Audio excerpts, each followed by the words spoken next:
Hi friends, எல்லாருக்கும் வணக்கம்.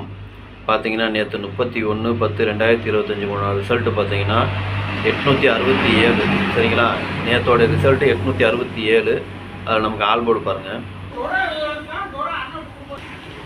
All board பார்த்தீங்கன்னா நேற்று நான் 4 நம்பர் கொடுத்துருந்தேன். 0, 2, 6, 7 கொடுத்துருந்தேன். அதில் ஆல் போர்டு பார்த்தீங்கன்னா 6ஆம் நம்பரும் 7ஆம் நம்பரும் பாஸ் ஆகிருக்கு. 6ஆம் நம்பர் பி போர்ட்லேயும் 7ஆம் நம்பர் சி போர்ட்லேயும் பாஸு. சரிங்களா? இப்போ வாங்க ஏபிபிசிஎஸ்சியை பார்க்கலாம்.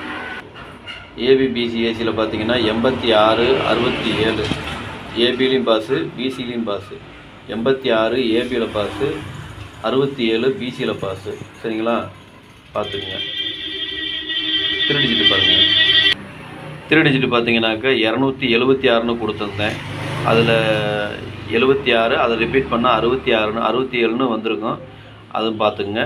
ரெண்டாவது இது பாருங்கள், 826ன்னு கொடுத்துருக்கேன்.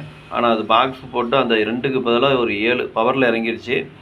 நான் கொடுத்துருந்தேன் 2 கொடுத்துருந்தேன். ஆனால் அது பவரில் வந்து 7 வந்து இப்போ அப்படியே பாக்ஸ் வந்துருக்குது. சரிங்களா? நான் கொடுத்துருந்தது 826ன்னு கொடுத்துருந்தேன். 76ன்னு கொடுத்துருந்து ஒரு பாக்ஸ் போட்டிருந்தோம்னா ஒரு நல்ல சூப்பரான வின்னிங் தான். ஆனால் அதெல்லாம் மிஸ் ஆகி போச்சு. சரிங்களா? இப்போ ஏபி பாஸு, பிசியும் பாஸு, ஆல் போர்டும் பாஸு.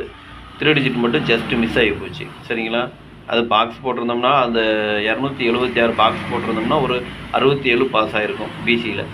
ஓகேங்களா? சரி வாங்க இப்போ இன்றைக்கு உண்டான கெஸிங்கை பார்க்கலாம். கேரளா லாட்ரி 1/11/2025 கார்னியா 729க்கு உண்டான கெஸிங் தான் இப்போ பார்க்க போகிறோம். இது பார்த்தீங்கன்னா முழுக்க ஒன்லி கெஸிங் வீடியோ மட்டும்தாங்க. இது வந்து ஒரு கருத்து கணிப்பு வீடியோ மட்டும் பாருங்கள், கன்ஃபார்ம் வீடியோவை பார்க்க வேண்டாம். ஏன்னா இது வந்து ஒரு பொழுதுபோக்காக எடுக்கப்பட்ட வீடியோ மட்டும்தாங்க, வேறு எந்த ஒரு நோக்கமும் இல்லை. இந்த வீடியோ இப்போ தான் நீங்கள் ஃபஸ்ட் டைம் பார்க்குறீங்க அப்படின்னாக்கா சப்ஸ்கிரைப் பண்ணுங்கள். சப்ஸ்கிரைப் பண்ணிங்கன்னா பெல் ஐக்கான் வரும், அதை ஆள்னு வச்சுக்கோங்க. அப்போ நம்ம போடக்கூடிய வீடியோ உடனுக்குடனே உங்களுக்கு நோட்டிஃபிகேஷன் காட்டும், இல்லைன்னா காட்டாது. இது பார்த்தீங்கன்னா முழுக்க ஒரு ஃப்ரீ கெஸிங் மட்டும்தாங்க, வேறு எந்த ஒரு நோக்கமும் இல்லை. இந்த வீடியோ உங்களுக்கு பிடிச்சிருந்ததுன்னா நீங்கள் லைக் பண்ணுங்கள், உங்கள் ஃப்ரெண்ட்ஸுங்களுக்கு ஷேர் பண்ணுங்கள். சரிங்களா? வாங்க இப்போ ஆல் போர்டு பார்க்கலாம்.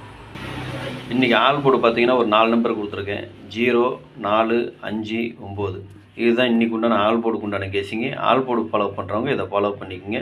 இது பார்த்தீங்கன்னா ஒரு கருத்து கணிப்பு வீடியோ மட்டும் பாருங்கள், கன்ஃபார்ம் வீடியோவை பார்க்க வேண்டாம். உங்கள் கெஸிங்க்கு எப்படி வருதுன்னு பார்த்துட்டு அதுக்கு இந்த மாதிரி மேட்ச் ஆச்சுன்னா மட்டும் நீங்கள் தாராளமாக எடுத்து போடுங்க. உங்கள் கெஸிங்கு என் கெஸிங்கு ஒரே மாதிரி வந்ததுன்னா நீங்கள் எடுத்து போட்டுக்கலாம் தாராளமாக. அதுவும் அளவாக போட்டுக்குங்க. வாங்க இப்போ ஏபிபிசிஎஸ்சியை பார்க்கலாம்.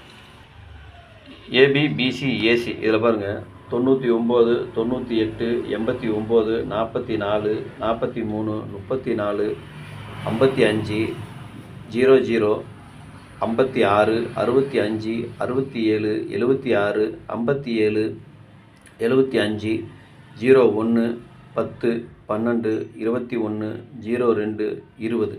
இதுதான் இன்றைக்கி உண்டான ஏபிபிசி ஏசிக்கு உண்டான கெஸிங்கு. இதில் ஒரு ஏபியோ அல்லது பிசியோ அல்லது ஏசியோ வரதுக்கு உண்டான வாய்ப்பு இருக்குது. உங்கள் கெஸிங்க்கு எப்படி வருதுன்னு பாருங்கள். அதுக்கு தகுந்த மாதிரி மேட்ச் ஆச்சுன்னா நீங்கள் தாராளமாக எடுத்து போடலாம். அதுவும் அளவாக போட்டுக்குங்க. அதே மாதிரி எனக்கு கொஞ்சம் எனக்கு கொஞ்சம் முக்கியமான நம்பர்னு தெரிஞ்சதுனால நான் கீழே கோடு போட்டு காமிச்சிருக்கேன். இது எனக்கு முக்கியங்கிறதுனால நான் கோடு போட்டு காமிச்சிருக்கேன். உங்கள் கெஸிங்க்கு எப்படி வருதுன்னு பார்த்துட்டு அதுக்கு தகுந்த மாதிரி மேட்ச் ஆச்சுன்னா நீங்கள் தாராளமாக எடுத்து போடலாம். சரிங்களா? எனக்கு வந்து கெஸிங்கை நான் கொடுத்துருக்குறேன். உங்களுக்கு எப்படி கெஸிங் வருதுன்னு பார்த்துட்டு மேட்ச் ஆச்சுன்னா தாராளமாக எடுத்து போடுங்க. அதுவும் அளவாக போட்டுக்குங்க. வாங்க இப்போ 3 டிஜிட்டை பார்க்கலாம். 3 டிஜிட்டு பார்த்தீங்கன்னாக்க ஒரு 6 செட்டு கொடுத்துருக்கேன். 998, 443, 555, 000, 567, 012. இதுதான் இன்றைக்கி உண்டான 3 டிஜிட் உண்டான கெஸிங்கு. 3 டிஜிட்டு ஃபாலோ பண்ணுறவங்க இதை ஃபாலோ பண்ணிக்கோங்க. இது பார்த்தீங்கன்னா ஒரு கருத்து கணிப்பு வீடியோ மட்டும் பாருங்கள், கன்ஃபார்ம் வீடியோ பார்க்க வேண்டாம். உங்கள் கெஸிங்கு என் கெஸிங்கு ஒரே மாதிரி வந்ததுன்னா நீங்கள் தாராளமாக எடுத்து போட்டுக்குங்க. அதான் அளவாக போட்டுக்குங்க. உங்களுக்கு எப்படி வருது எல்லா நம்பரும் போடணும்னு அவசியம் இல்லை. உங்களுக்கு எப்படி கெஸிங் வருதுன்னு பார்த்துட்டு அதுக்கு தகுந்த மாதிரி சேம் ஆச்சு அப்படின்னா நீங்கள் தாராளமாக எடுத்து போடுங்க. சரிங்களா? நேற்று ஏபிபிசி ஆல் போர்டு எல்லாம் வச்சு வின் பண்ண அனைவருக்கும் என்னுடைய வாழ்த்துக்கள். நன்றி, வணக்கம்.